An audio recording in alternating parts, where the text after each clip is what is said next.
Hi guys! For today's video ay magre-repat muna tayo ng ating mga Gymno Coliseum.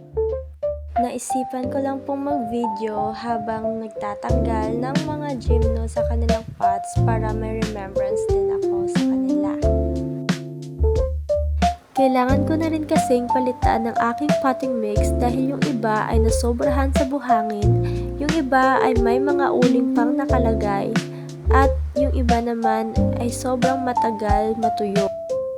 Napapansin ko rin kasi na kapag may uling yung aking mga pot, ay nagbumukhang dehydrated ang aking mga gymno kahit na sapat naman yung tubig na binibigay ko sa kanila.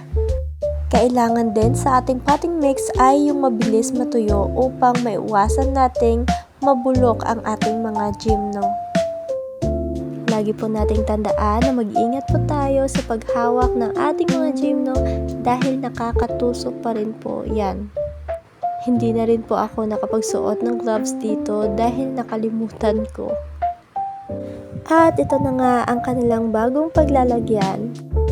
Mas nagagandahan kasi ako kapag puti lahat ng pots ng aking mga gymno. Sobrang kalat pa nga dito at hindi ko na alam kung ano pang ilalagay ko sa mga bakanteng pots na ito. Nilinisan ko muna ang kanilang roots at magbabrush din ako ng ibang gymno dito kasi nagkakaroon sila ng scales. Kayo guys, ano yung mabisang pantanggal nyo ng scales? Ngayon lang kasi nangyari to sa akin kaya nagtatry pa rin ako ng iba't ibang method para matanggal yung mga scales sa aking gymno.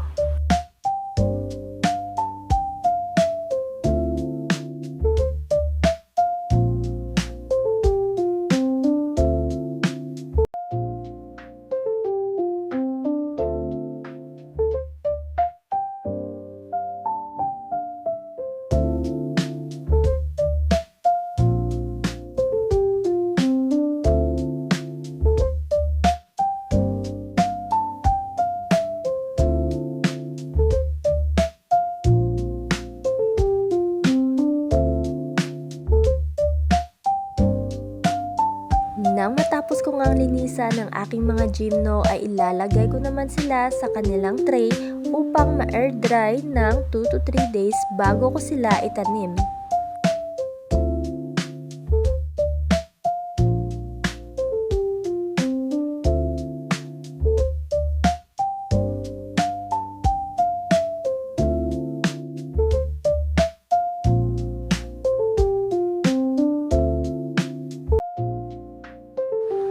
Another batch! Ito ang mas madaling alagaan. Nakikita nyo naman sobrang haba ng mga ugat nila at ang titibay nila rain or shine.